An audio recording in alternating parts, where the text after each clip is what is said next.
Hey, Zadel, look at your yellow badge. How cool that looks in the chat. Hi, Zadel. Hi, everybody.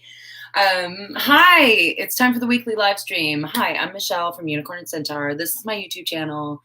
Hello to all the extra equestrians. This is the weekly live stream that we do every week. Zadel's here already, so shout out to my dear Centaur channel member, Jungle Zadel. And we'll wait for a couple more people to get into the chat as we discuss what we're going to talk about today. I've had a crazy week. We want to talk about when you call the vet. Trish is here. Hey. I had, for those who don't follow me on other social media besides YouTube, oh, by the way, before we totally get started, if you're watching this on the playback, this was a live stream, so you won't get to interact in the chat, but you can still leave me a comment below, and hopefully you will catch the next one live. Currently, I'm doing these at 4 p.m. Eastern Time on Sunday afternoons.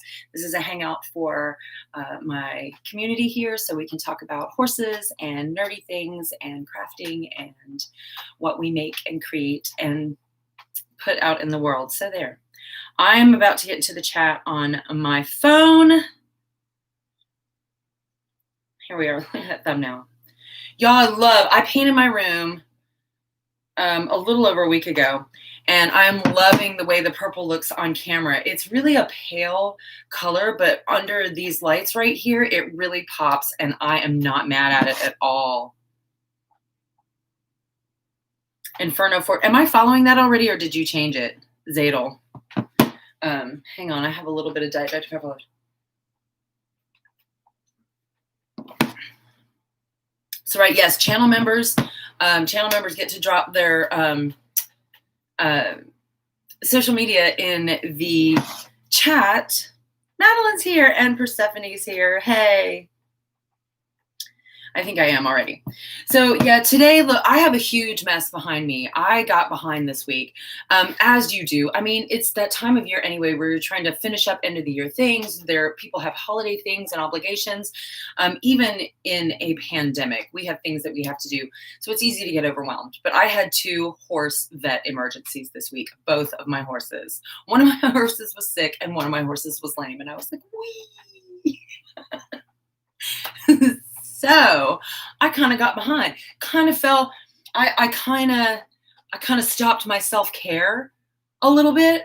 I let it go in ways that you may notice.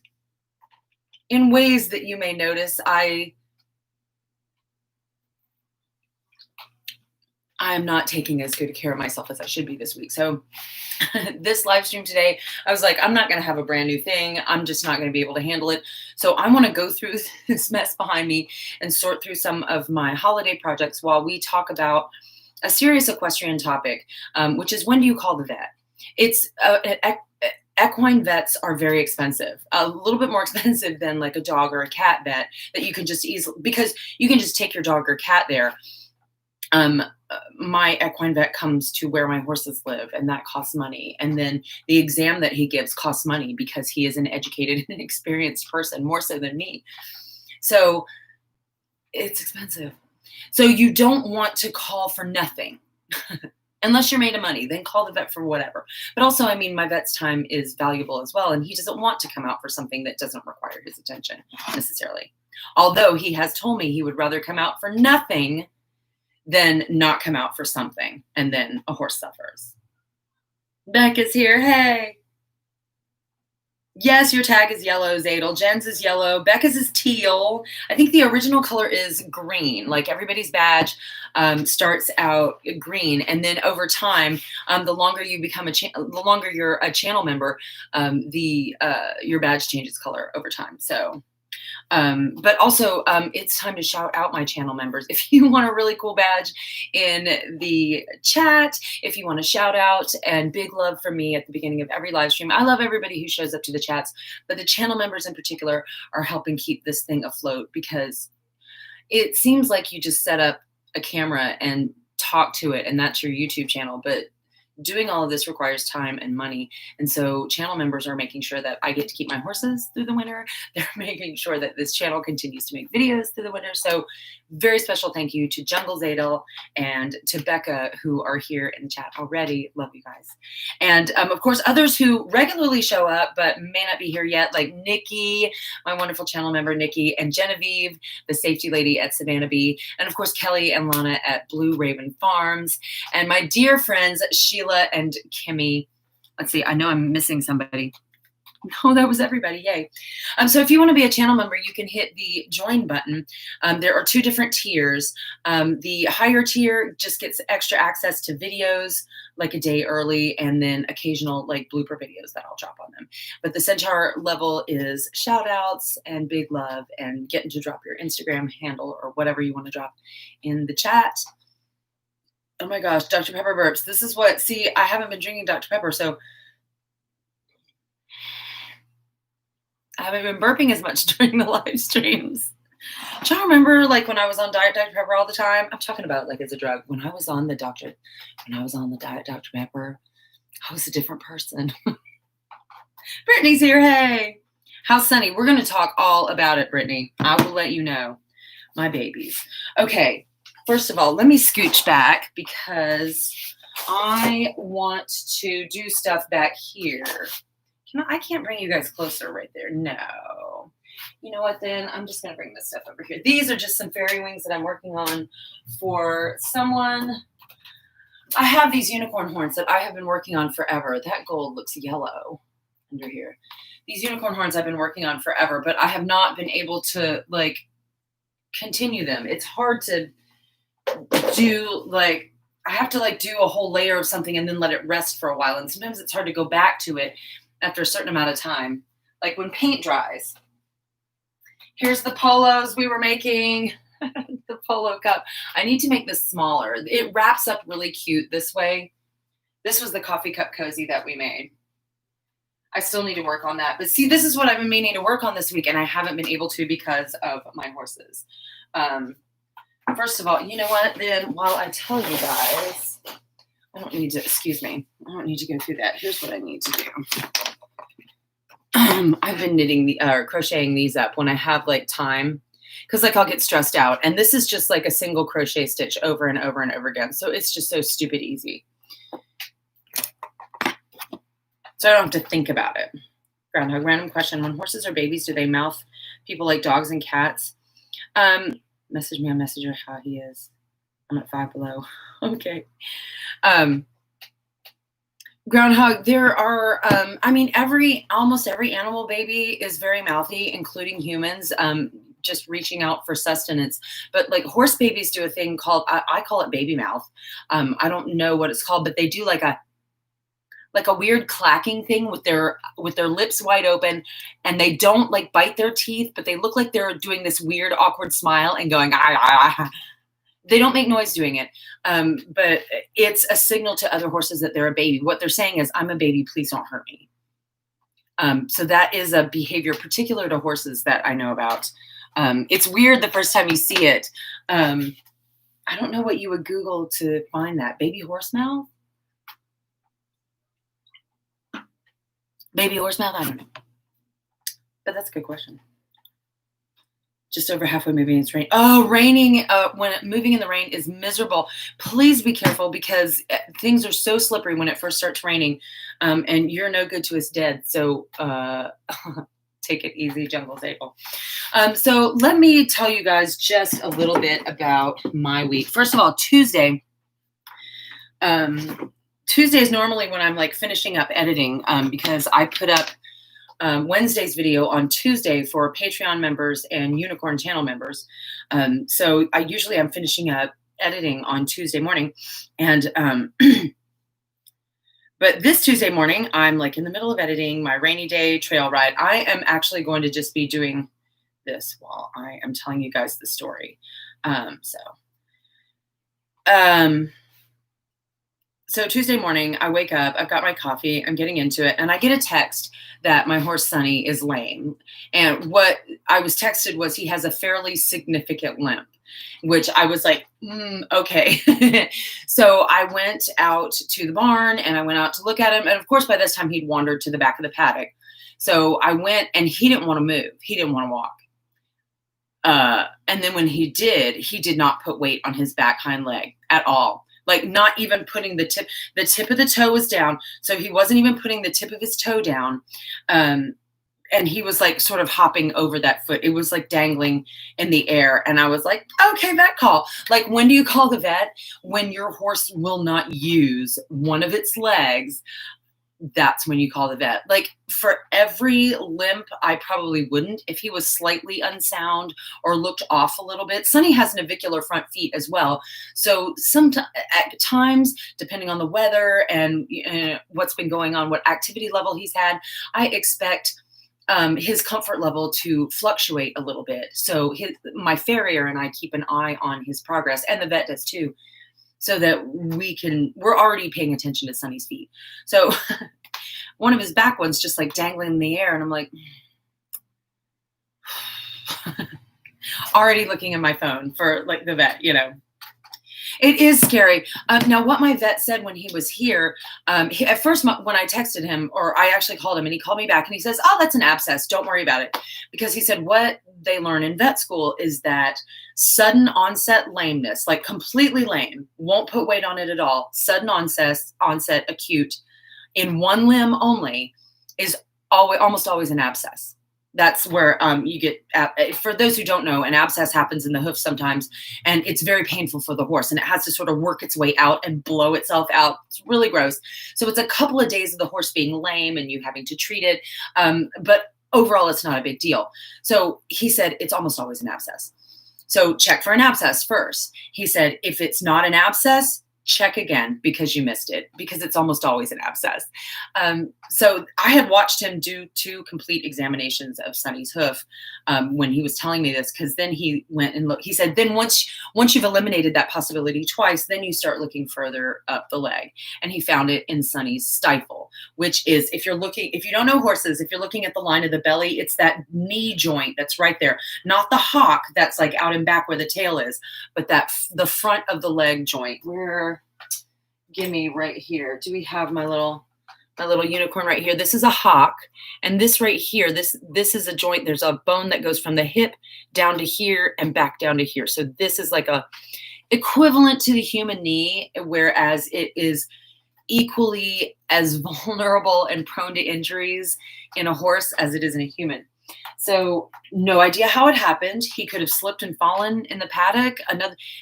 It didn't seem to be a horse kick because we didn't see any wound. There was like no obvious swelling on his haunch, on his rump, or anywhere where he'd been kicked.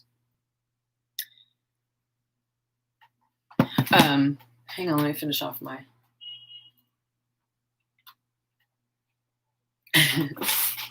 So I got him back to the barn. I called the vet, and the vet came and did his examination, found significant injury in the stifle. So at this point, he said he did an x-ray and found no fracture. So it wasn't like a broken bone, which that would have been the end of my day, and Sonny's as well. So that was not that. But there was so much swelling that he wouldn't be able to get an accurate sonogram picture. He has a sonogram machine where he can assess soft tissue damage. So there was too much swelling to be able to get any kind of a reading off the sonogram image. So we didn't do that. So our next option above that would have been an MRI, which was too cost prohibitive for me. Honestly, I can't afford it. An MRI would have shown us exactly what was going on in the joint. So the vet would have more information to know at that moment what the likely prognosis would be and the likely healing would be. But because I can't afford it, we did the poor man's version, which was wait 48 hours with painkillers and see if it improves at all. So that's what we did. Sonny got some Butte, which is like an NSAID. It's anti-inflammatory and it's pain relieving. So he would be okay. We also put him in a small paddock by himself, so the other horses couldn't chase him, play with him, mess with him, fight with him. He was all by himself, but he was right next to their paddock, so they can still see each other and hang out. So he wasn't like alone. So he's in restricted turnout and on painkillers. And my vet said, let's wait 48 hours and observe him. Excuse me, there's my Dr. Pepper again. So he was like, well, let's observe him. So at this point, there were 3 outcomes, and only one of them is good.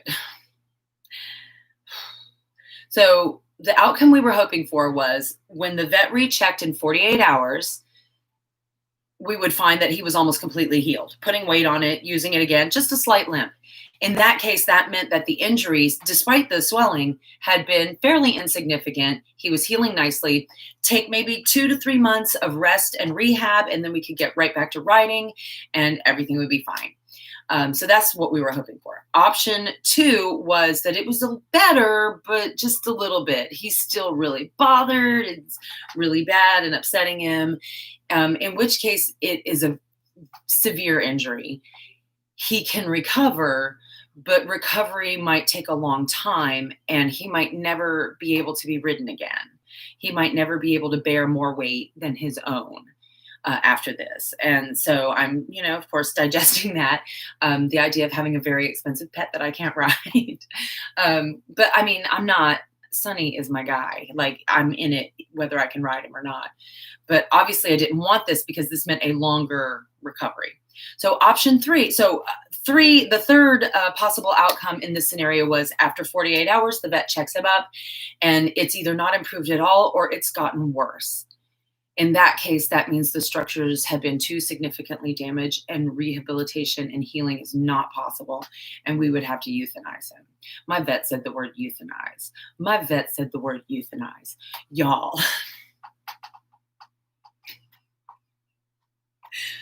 That was my Tuesday.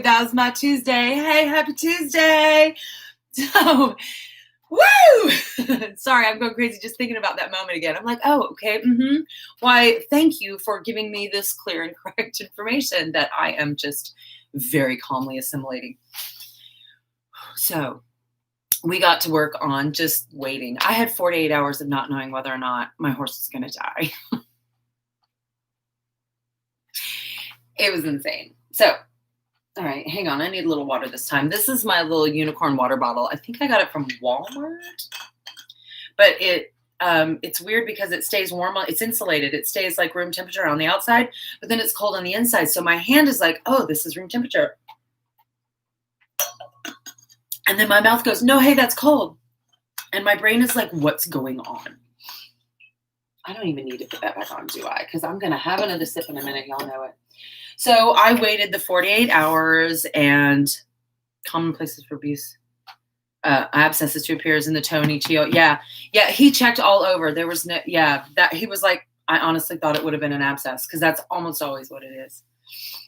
So I waited my 48 hours and I ate a lot. And then there were times that I didn't eat and then I couldn't sleep. And then I was napping during the day and I couldn't focus on anything. It was really weird. Tuesday and Wednesday were weird. So Thursday morning, the vet texted me and I met him out at the barn and he and a couple of his vet students evaluated Sonny and it was good news, bad news. He was a little better. But he wasn't worse and he wasn't the same. He was obviously better. He was trying to put weight on it. And after a minute of them walking him, he seemed to be working it out some. So they were very encouraged. They got a sonogram image. But it was still a little too swollen to tell things. So honestly, it seems like a fairly significant injury. And the doc said, hey, we're at situation 2. He's going to survive this, but we have no idea how long it's going to take for him to heal or when and if you'll ever be able to ride him again. That's what we're looking at right now. It is literally day by day. Now, having said that, this very morning, he was putting all his weight on it. He was standing like he's not standing on it and resting the other back leg, but he is now standing square on all 4 sometimes and walking a very little bit. And his limp is hardly noticeable at all. So I'm very encouraged by this. So I'm going to continue to be in touch with my vet and give him updates on how Sunny's doing. So, yes, he checked for pulse in the fetlab. Yeah, we talked about everything that he did. Like, he checked for a bunch of things, all up and down the leg. So that is Sunny's story as of today. So I'm not sure when I'll be able to do another Centaur video, although Liam said, my son, my 13-year-old son, Liam, on one of the rides to the barn said, hey, your next Centaur video could be, do Centaurs change color?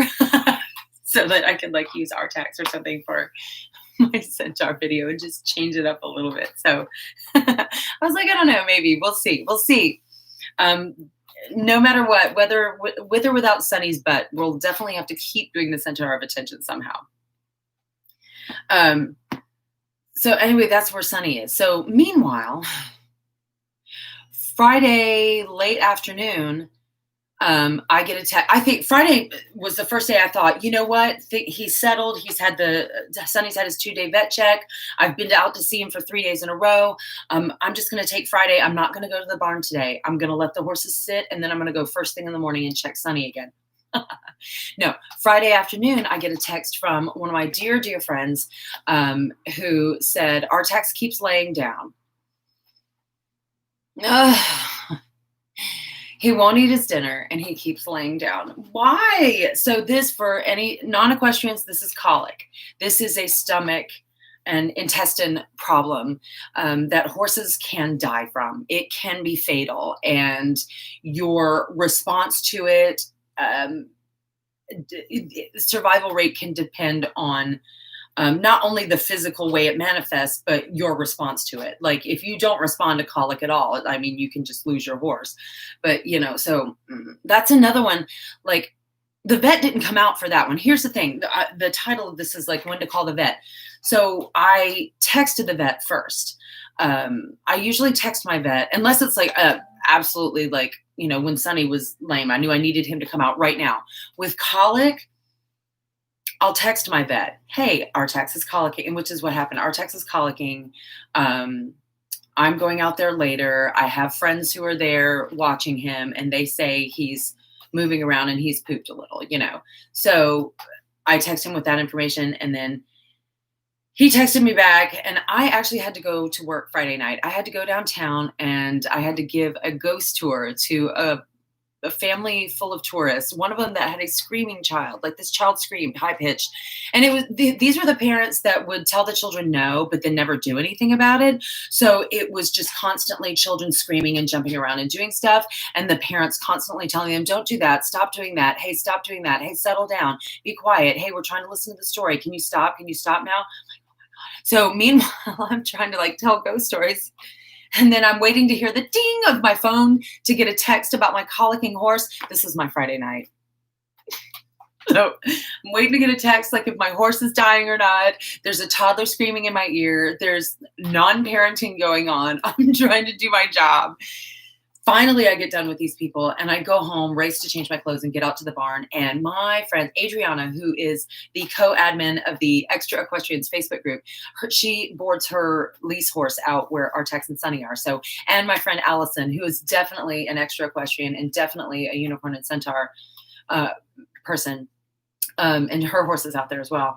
The two of them stayed with my horse for 4 hours between the time that I found out that he was sick to the time that I could get there. And they were also texting the vet for me. Like, reporting when he pooped and reporting whether or not he was drinking water. And the vet was texting them instructions. Like, I didn't have to deal with any of this. Get you some horse friends like this, y'all. Oh my God.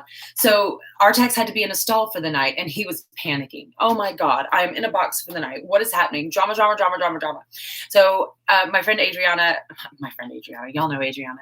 Adriana had to go get Savannah, her lease horse, which you can see if you watch last week's video, our rainy day trail ride. Savannah is a huge, beautiful black Percheron mare. She's gorgeous.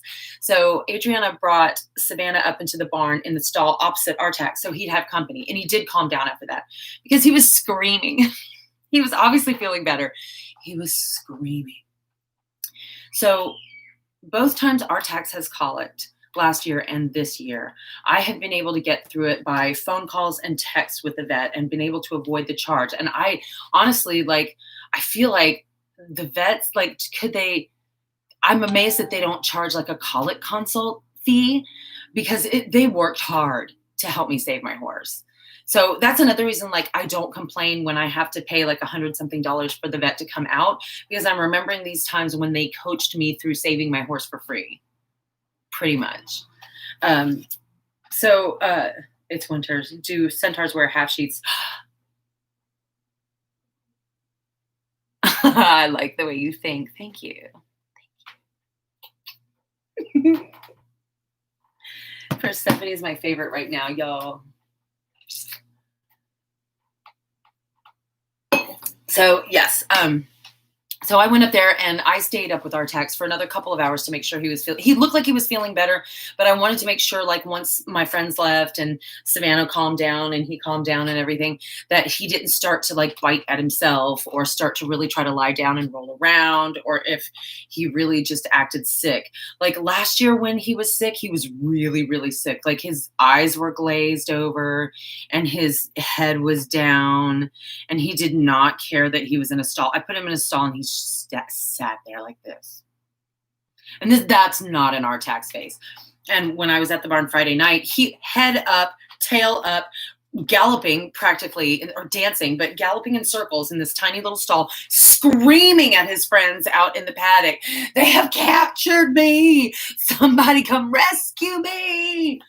And then Sonny heard my voice in the barn from his little paddock where he's on his little lockdown by himself, and started screaming at me because he knows I have treats. So I've got Artax screaming in my ear for the other horses, and I've got Sonny screaming at me. Friday night was interesting at the barn. Meanwhile, it's dark outside because it's like nighttime. So nighttime at our barn is interesting because we are right on the edge of the woods, and there are literally woodland creatures in the paddocks. There are wild pigs and deer and foxes and otters, and well, I don't know if the otters are out at night, but there's all kinds of critters that are out on the property. So you hear strange things.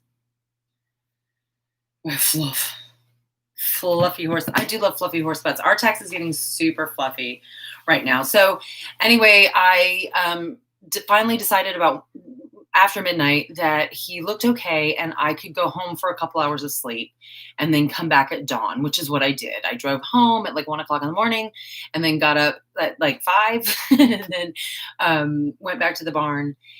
And of course, he wide awake, yelling at me, where you been? Hey, I'm fine. And the vet texted me, I texted the vet saying he looked good. And I was told to leave him alone on grass, like by himself.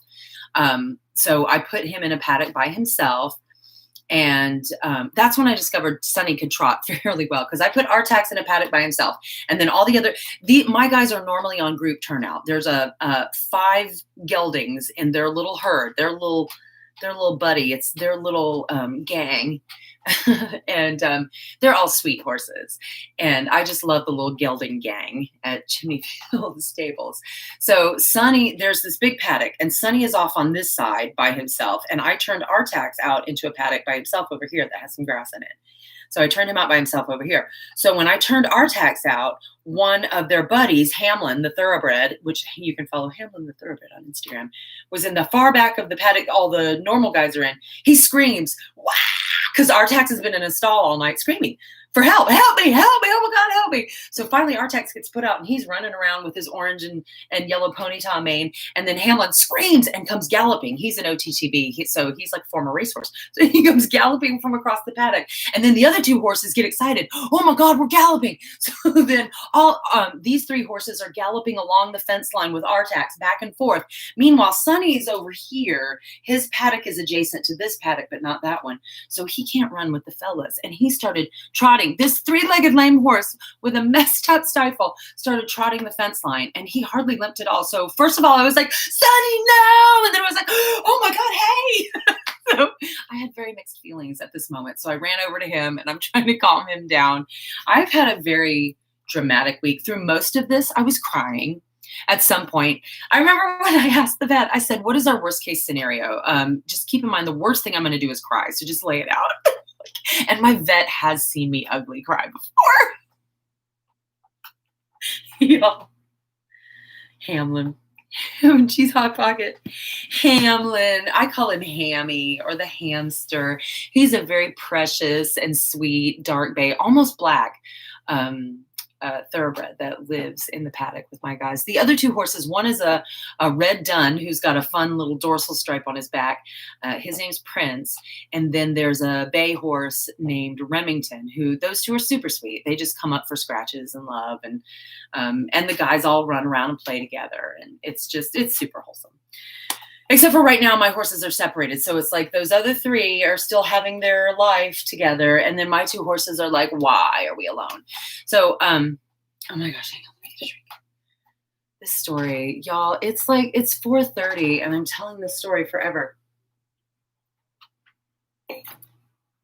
But this is why. I don't even know, like the video that I have planned for next week, I can't do now. It was decorating Sunny's tail, like for a holiday theme, like for pictures. I want to do like the horse butt, but with the tail dyed red and decorated with all sorts of like Christmas ornaments and stuff. So I wanted to do like, to have an end product shot of the horse butt with the Christmas decorated horsetail, but then sort of also film a bit of the process of it. And that was going to be this Wednesday's video, but I'm not going to be able to get it filmed. So we're going to push that to next week.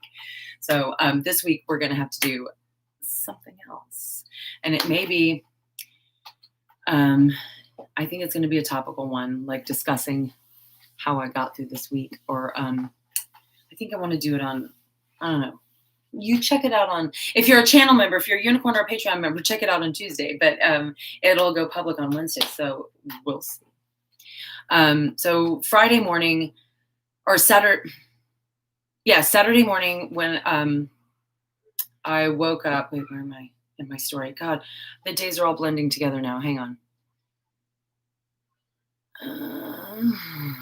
Oh yeah, Saturday morning I went to put Artax back in his paddock with his buddies, because after having, Saturday. No, that was this morning, Sunday. Oh, it's all moving together. At any rate, Artax spent the night alone and then just eating grass. So the next day he was allowed to go back with his friends where he could have a little bit of grain and he could have some hay again and he could have grass. But we're still kind of monitoring him, because even though he was okay when I put him in the grass paddock by himself, he did lay down. Like before I left, he laid down and I watched him, and he laid down for about 20 minutes and then he got up on his own. So I was like partly worried, but kind of encouraged. So I had two people during the day watching him to make sure he didn't start laying down and acting sick again. And then Adriana again went to go check on him later on in the night. And then that evening. And then after all night of being by himself, I went back at dawn and put him up with the guys. So that was this morning. I put him back with his friends, and he trotted immediately, instead of trotting to his friends, he trotted immediately to the hay. And I'm like, no, just like run around and play first. Can you not? So yeah, I have a vet bill to pay now. I have, it's not as big as it could have been, but I'm still going to rack up some more vet charges, because he's going to have to come out and do update checks on Sunny to monitor his progress and his healing, and to let me know what I need to do. This is when I had questions in the extra equestrians group about what other, and on Facebook and on Instagram, about what other healing modalities that we're doing for Sunny, because all he's on right now is Butte and limited access, restricted turnout. That's it. And we're not, we were asked about cold hosing, and I've talked to my vet about all this. First of all, cold hosing at the point we were at was not going to do anything more than the Butte would do more than the cold hosing. So it would only be to make me feel better. Something like liniment or something, again, there's just too much going on right now for that to make too much of a difference. Anything else that we try to do to interfere with it in these first few days. Now, we're going to be coming up on a week after he's injured. So now we're going to move from the acute phase. We're starting to move into the chronic phase, into like healing. He's going to be moving more. He's going to be wanting to get stronger, but at the same time, we have to calm down. So here's where we talk about, do we do hand walks? And if so, how long? Do we cold hose afterwards? Do we use liniments? Liniments, my vet talked about how they're really more of a distraction for the nervous system. They don't really penetrate into the skin and have a mechanical effect, but because they cause that sort of sensation on the skin, it distracts the nervous system and can really help reduce pain, thus reducing stress in the horse as well. So, excuse me, it feels like you're doing something. So the horse is like, hey, right. Old horse trainer used to swear by Jack Daniels. Supposedly breaks up impact and relax the bowels. Our tags did have Banamine Friday night, which is it's I don't know, sedative. It relaxes them. I don't know if it's a painkiller. I don't know exactly what Banamine is. Wait. It sort of relaxes them enough to where they're not stressed out about how terrible they feel and they can poop. I know that's not a terribly exact description, but again, I'm not a vet. But Banamine is generally given at the beginning of colic, and there are other things to do that my vet also says, the conventional wisdom with colic is that you walk them constantly. You do not let them lay down ever. You have to keep them walking. And that will sort of keep things going. Horses are meant to walk while they're eating. They're just built like that. They eat and walk and poop all at the same time. That's what a horse has evolved to do. And then in between the eating and walking and pooping all at the same time, occasionally they'll take a nap standing up. Sometimes they'll lay down, or they'll have to run from something dangerous. But you don't want them to lie down usually, because horses cannot lie down for long periods of time. They're prey animals, so they are meant to be up and moving. They don't sleep for very long periods of time anyway. A horse only sleeps about 4 hours out of a 24-hour period. They eat and move and poop. That's what they do all at the same time. So that's their deal. And they usually sleep standing up by locking 3 legs and resting the other one and just standing there. But sometimes they will lay down and take a nap, but only for 30 minutes-ish or so. And then they get up and move around. If a horse lays down too long, it can cause damage to their internal organs, like a freaking whale. I don't horses are like weird land whales. If they lay down too long, they're going to die. That's so crazy. How is this evolution that this animal evolved, that if you have the worst stomach ache ever, you're just like, well, I'm dead now. I keep a tube on hand at all times for my HYPP horse. Oh, I don't have Banamine on hand. Fortunately, Adriana did. Again, get you some horse friends like this. But my vet says the conventional wisdom is not necessarily true. He says sometimes a colicking horse can just get exhausted and just need to rest. He said you don't have to walk them constantly, but if they keep trying to lie down, maybe keep them moving a little bit. And sometimes if they've been up, if they've been walking, maybe let them lay down for a minute. Or a few minutes and rest and just be still, and then get them up again and get them moving. So if you do that a couple of times and let your horse lay down and take a rest, if it's harder to get them up each time, that is a sign. The thing with colic is you have to just observe your horse constantly. You're observing for signs of distress. You're observing for signs that things are getting better or getting worse. And these can change depending on the horse, depending on the colic, because there are gut twists, and there are impaction colics, and there are gas colics. And the horse digestive system is dumb. I don't know who designed this, but I would like a refund, please. And can I speak to your manager? Yeah. Anyway, let me get a drink of water. I was supposed to be cleaning my studio today, but I did not set up filming properly for that because, again, this has been that kind of week.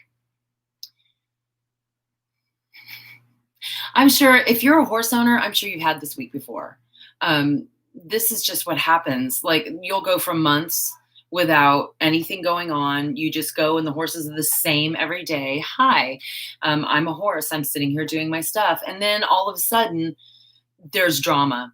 And with horse drama, unfortunately, it's like drama that you have to stop your entire life from. Like you have to tear away from all of your other responsibilities and all of your other commitments and be like, sorry, I have an emergency right now. And then you have to go focus everything you have on this horse for like hours or days. And it's draining. If I had my horses on my own property, I don't know if it would be more stressful or less, but it's like a 40-minute drive for me to get to them. And so I've been doing that every day this week, which I can't complain. I'm so glad that I can do it. But it's exhausting. That's a lot of driving. It's a lot of driving. And it's more than I've been going to the barn, but it's made me realize I think I want to make more of a commitment, especially we have been talking in the live streams about our riding goals, our equestrian goals for the next year for 2021, because we're winding down to the end of the year. And I think we're going to do a live stream talking about all of our 2021 goals and how we're going to achieve them on one of the live streams coming up in December. But oh my gosh, I got distracted. Why was I even talking about that? I think my husband's going to make me spaghetti for dinner tonight, y'all, which is good because there's no way I can make any food right now. I don't think I can feed myself anything except like toast or ramen. I'm done. I'm done with horses. Oh, by the way, I've had the I can't do this anymore breakdown at least 3 times this week. Like with my life, like having the breakdown, like, what am I doing with my life? I can't do this anymore. Why am I trying to be this and do all these things and have these horses? I'm not cut out for this. Just sobbing and asking the universe, why am I so stupid? And why am I doing this to myself? So yeah, I've had that breakdown like 3 times this week. Okay. Hubbies that cook are great. They are. When I first introduced my husband to the life of a barn manager, he said, so like, if like anything goes wrong, they just die. And I couldn't argue with this logic. Yes, that's why the lady that I got Sunny from, what was that? Oh, it's an email. The lady that I got Sunny from, she prided herself on only ever acquiring like cheap horses. She wouldn't even look at expensive horses. She would get these like cheap horses, and people would like criticize her, like, maybe you should spend for a quality horse. And she's like, a $50,000 horse will colic on the way home in the trailer just as well as a $50 horse will. So I'm going to spend my money how I spend my money. Thank you. And I was like, yes. I can't, like, my horses were super, super, super cheap. Like our tax was like $500 and Sunny was literally $1. So I can't imagine spending like $500,000 or so, or even $10,000 on a horse and then just having something like that happen. I've known people who have done that, who have like searched for months for the perfect horse, spent hundreds of dollars in vet exams, like pre-purchase exams for horses, and who have driven hundreds of miles to go visit horse prospects and do practice rides and paid to bring their trainers with them. And in the process spent tens of thousands of dollars. And then within the first month, the horse sustains a career-ending injury.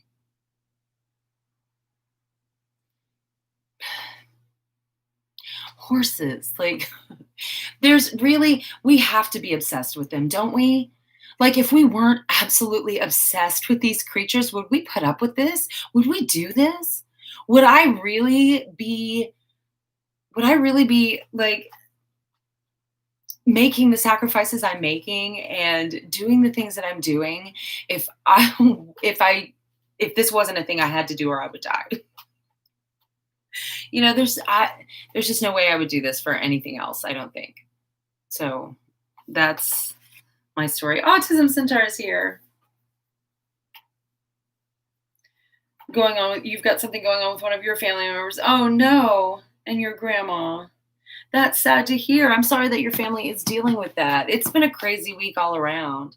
So yeah, if you've been stressed out about that, then I hear you. I've had a crazy stressed out week too. I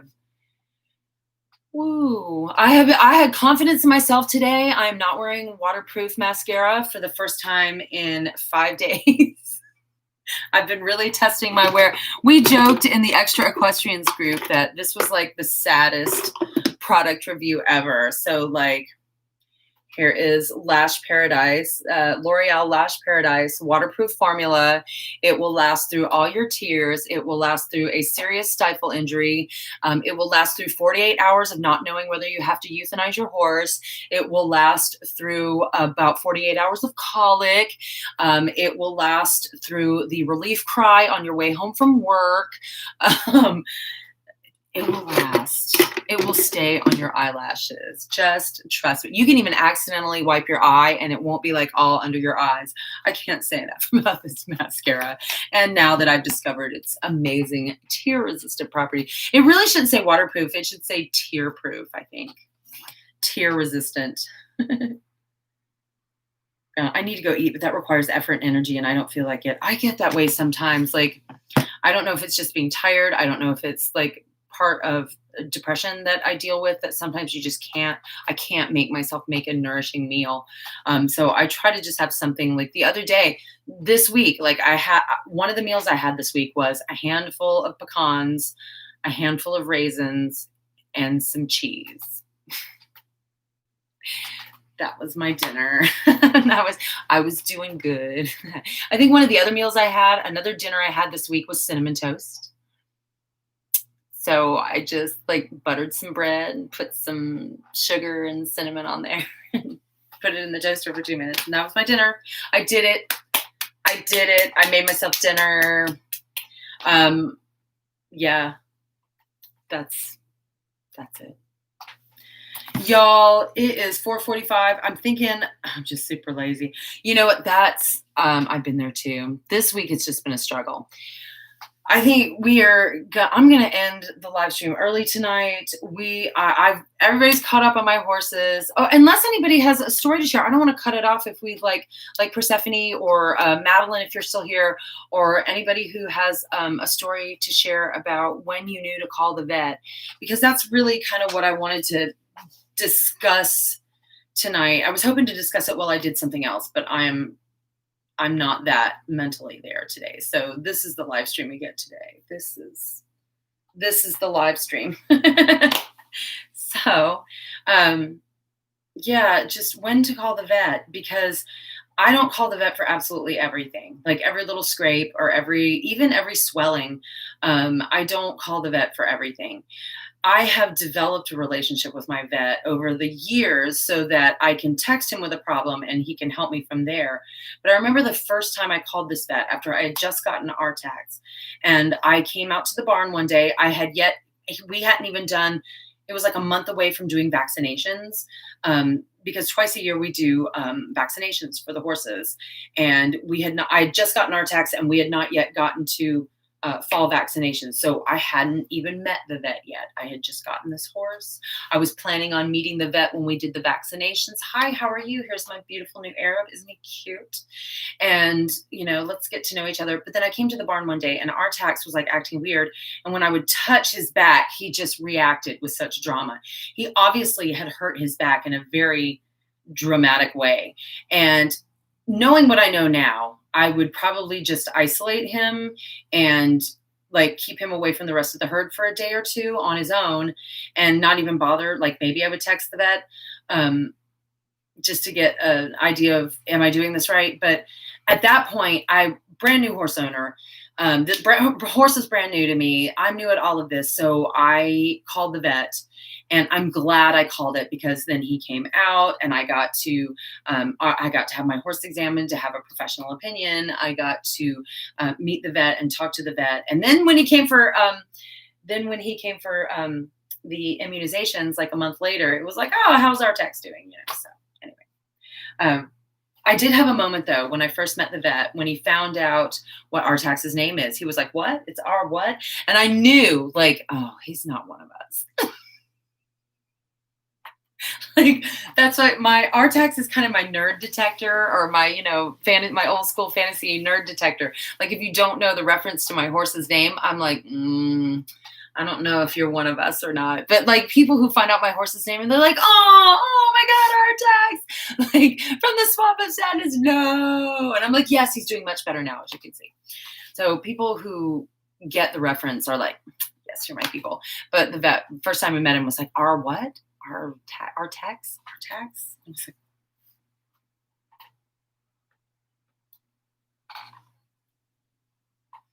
I was looking at him. Colic stories. Oh, Salt and Robin. Yes. Yeah. I've been lucky and have only called the vet for an emergency a handful of times.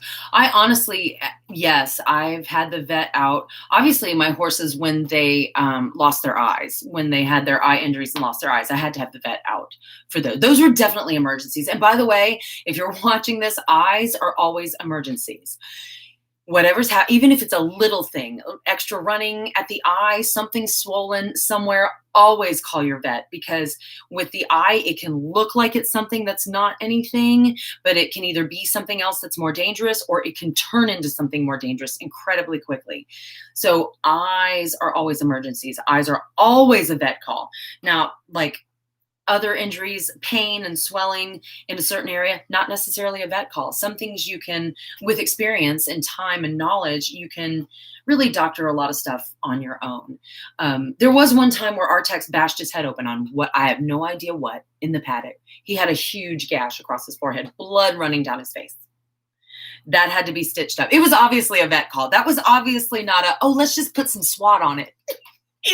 Let's just dab some SWAT on it to keep the flies off of it. Because that's usually something that I do.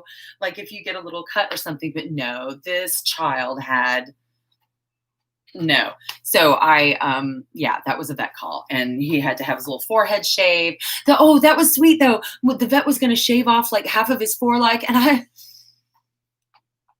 And this came out of my mouth before I could even think of it. The doc kept going up. I'm like, are you going to shave off his foreleg? He's like, oh, just about half of it. And I went, but he's a unicorn. To this man, he's just going to look up at me. And then, bless him, he goes, oh, I forgot. And then he only like shaved off the tiny little bottom part, like the little bottom corner of his foreleg that he had to so he could stitch it. He's gonna I'm gonna shave off his foreleg, but he's a unicorn. That was the first thing that came out of my mouth. I'm not right. Taylor's here. Hey. Becca brought up colic stories. Two of the carriage horses downtown, one of them colicked, and they actually took him for colic surgery. This is like a $4,000 horse that this carriage company just carted off to Florida to have $10,000 colic surgery on. They were like, take him, we need him, bye. I love him. He was the owner's favorite. And so there were lots of tears shed. That was the first time Salt colicked. And then he colicked again, and didn't make it. But and then Robin was, I think Salt and Robin, Becca, remind me, I wasn't at the carriage company. Felix's elbow. Oh yeah. I wasn't at the company when Salt and Robin finally didn't make it, when they didn't make it through their colic. So I don't know exactly how those stories went, but she mentioned Felix's elbow. Felix had one of those elbow galls that when a horse lays a certain way, he's rubbing his elbow on one of his back legs, and he was getting a wound on the back of his little elbow there that would not heal. And it got super gross. And the vet had to be called out a bunch of times to help figure it out. But that's the kind of thing too, where if it's a physical thing that you're like, oh, that's small, we don't need to worry about it. But then over time, it can grow bigger and then have more upsetting things happen because of it. So there is a point where even if you're like, oh, I don't have to call the vet, sometimes it's, oh, I don't have to call the vet yet, right? Like you may not have to call it first, but you want to monitor the situation. And if things look like they're going downhill, if you're doing that, by the way, if you're like, oh, I don't have to call the vet, still make a note of onset, make a note of location, like what's happening with your horse, make a note of symptoms and how long that they are being experienced. Like, for example, Artax, he was doing a thing Friday night where he would stretch out his body and he would stretch out his back legs and he would stand like that, almost parked out for a minute. And then he would nudge himself on his right side and go back to doing what he was doing. But it was something unusual. And he was doing it at 15 to 20 minute intervals. So this is an unusual symptom that I would take note of so that when the vet's like, oh, what's he doing? This is something I can report. And the vet, sometimes when I report this stuff to the vet, he goes, oh, that's nothing. Or, oh, that doesn't have anything to do with that or whatever. But at least I gave the information, right? Anyway. Salt, yes, that baby. Zadel, oh, good luck. Good luck moving. I can't even have my brain. Taylor, no, that wasn't Batman, that Colic, that was Robin. Taylor, Batman is now living in Tennessee with one of the company's former drivers. She's a member of the Extra Equestrians group. You can do a search for Batman and you can see pictures of him. So he has a retirement. He's a unicorn for a little girl and her mom now. Batman had a very happy ending. Salt colic turned out to be a tumor.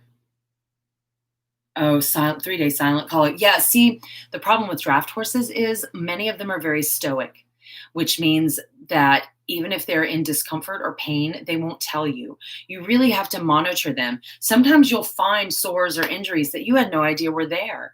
Or I remember one time when I had hitched up Teddy to go out and he was lame on one of his back legs. And I did notice when I was dressing him and he didn't tell me anything about it. So when I started leading him out, he was following me, bless him, but something felt funny. And I looked back when we were going and he was limping on one of his back legs. And I'm like, okay, we're not working today. But Teddy was like, no, I got this. And he kept trying to walk towards the carriage. And I'm like, buddy, you're going back in your stall. Sir, you're not working tonight. You're clocked out. Sorry. But Teddy was ready to go. He was dressed. He was ready to be hitched up. He was ready to go out on the street with 3 legs. I think that was an abscess that time. I'm not sure. Had to go to the vet when Cheese didn't want to go outside. You have to know. Yeah. Yeah. Yeah. See, that's the thing, Trish, with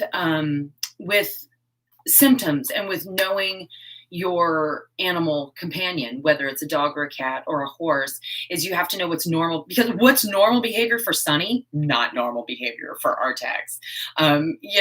Sunny, I might actually have difficulty telling if he was colicking. With Artax, he is so head up, ears up, nostrils and eyes wide open 24 hours a day that whenever he's lethargic, okay, what is wrong with you? And we are calling the vet immediately. But if Sunny's like, whatever, sometimes Sunny's just like that. He's like, don't bother me. I was totally napping. Sunny's a little bit older. He's a little bit more laid back. So I would probably have to watch him a lot more. You know what I was thinking though, when I was realizing how serious Sunny's injury was and how we had that 48-hour window and he had to be still, I thought, if this was Artax, if Artax sustains an injury like this, he wouldn't survive. He can't be still. He can't. Like even when we had him in the stall, when he was colicking, he was dancing. He looked like one of those crazy dancing horses. He was going in circles, stamping all his feet, running around. I don't think, unless we sedated him for a couple of, literally head down drooling, sedated him and monitored him, I don't think we could keep him still for 2 days. I think he would destroy his leg. It would be like the Red Pony in this John Steinbeck novel, The Red Pony, where the pony seemed to have a death wish. I hated that book as a kid. Oh my God. Anybody else read that and traumatized by John Steinbeck's The Red Pony? I'm so glad he always gave the best kisses. Batman did give such good kisses. Teddy would kick his own shoes off on purpose just to get out of work. Not for me. No, Teddy wanted to work for me. He loved me. Most people, oh wait, hang on. Really don't want to be a downer. Generally curious about this because obviously it's different than dogs and cats.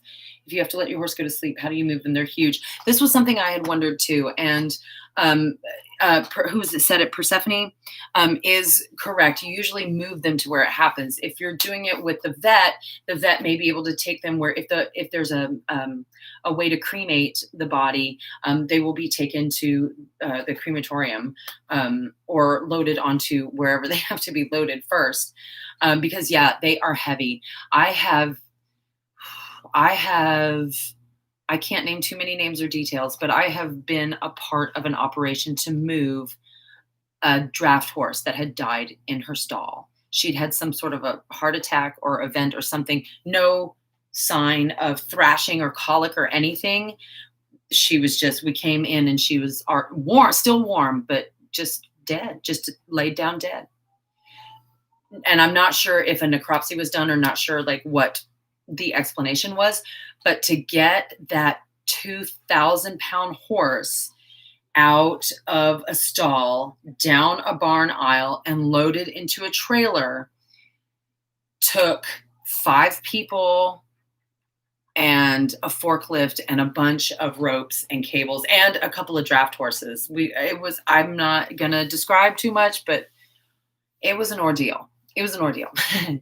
So yes, there's not always an ideal situation. Like sometimes a horse has to be put down immediately to end suffering. Examples I can think of are like when a horse breaks down at the racetrack with a broken bone, like that has to be done immediately right there. We'll deal with, there's equipment to get the horse out of the way. But for like the typical regular everyday horse owner like me, you need to make some considerations. And sometimes you see it coming, like with chronic conditions or with sicknesses or with an injury like Sonny's. Like if we'd had to do that, we probably would have had to put him in a trailer and take him to wherever he was going to be resting finally. And then the vet would administer shots that would bring on the big sleep. I've also been a part of when vets aren't involved necessarily, when a horse just dies on a property and these are country people, you just go get a backhoe. You go you dig a big deep hole and everybody just helps get the horse in there. It's so strange to talk about this like live. Again, I can't name names in any of these because these are not my stories. None of these in my dealing with dead horses story, none of these were my horses, thank goodness. These were me helping out horse friends. Again, get you some horse friends. Get you some horse friends that will help you when you need it most. Because in addition to the vet, your little circle of horse friends, not just online friends, but like real, actual equestrian friends who can help you load a sick horse in a trailer, who can help you watch your horse for signs of colic, who can help you figure out difficult things to do when hard decisions have to be made, and who are ready with the muscle and the brain and the calm head, because usually somebody's freaking out. So bringing down the stream, I was just curious. No, that's okay. Like this, we're talking about when to call the vet, and this is important because if you don't call the vet in time, sometimes it can have dire consequences. It's not something that we want to talk about all the time. Oh, dang it. I meant to do, it's 5:00 now. I meant to do a trigger warning at the beginning of this live stream in case anyone has recently lost a horse or had to deal with an emergency that they're not over. So, hey, trigger warning for an hour ago. Subscribe to the channel for more sensitive content. Y'all. Sorry. Did you get my question? Oh, Autism Center. Oh yeah, about the voices. I can't do a project like that at this time. I can't. I have so much on my plate, and now I'm even further behind. But I don't know when I'd be able to get to doing a project like that. I'm sorry. I would love to help you out, but maybe in the future I will have some time. But I've got too much on my plate right now to think about adding another project on there. Although I just love that you want me to be a part of it. So thank you, but I can't. It is 5:02, y'all. We've been on here for I've been gabbing about my horses for an entire hour. Thank you so much to all my channel members who are here. Thank you so much to everybody who showed up in the chat, who shared a story about your horses. Thank you to everybody who's been messaging me words of support and love for my horses and everything I've been dealing with this week. I appreciate your messages. The big sleep. Yes, child. I've been thinking. I'm so sorry. Yeah, trigger warning for this live stream. Yeah, trying to figure out euphemisms to say that don't sound ridiculous, but honor the decisions that have to be made. Because y'all, having animals is hard. They don't live as long as we do, and they don't understand when they're sick and they're hurt. They don't understand sometimes the lengths that we go to help them and save them. And there are times when euthanasia, when the big sleep is kinder than the rehabilitation and the healing that the horse would have to suffer through, not understanding the end result that we're shooting for. That's a hard one. That's a real hard one. I remember when we lost one of our cats when Liam was really young, and we were upset about it. And we had this discussion about how you have to have a really strong heart to love animals. You have to be able to say goodbye to them. You have to be able to make difficult decisions about their care because they live with you. And it's like if they were living wild or feral, they wouldn't have this help, but that's a responsibility. The choice that you make to care for them is a big responsibility. And I felt that responsibility this week very fully. So thank you guys for being here with me today. Thank you for listening to my story and listening to me talk about my crazy, crazy week. Next week, we'll get back to more creative stuff. I hope if you're American, I hope you have a really wonderful Thanksgiving this week. We're doing just a quiet COVID Thanksgiving, just me and Scott and Liam. We're having vegetarian turkey cutlets. Don't judge us. We're doing the sweet potatoes with vegan marshmallows on top, having some green beans and some homemade biscuits. And we're just going to like hang out and eat food until we pop. And I may go out and see the horses on Thursday because I'm probably going to go out there every day this week. Anyway, look for the new video coming out on Wednesday. Unless you are a channel member or Patreon member, then look for that on Tuesday. And I will see you guys. Hang on one sec.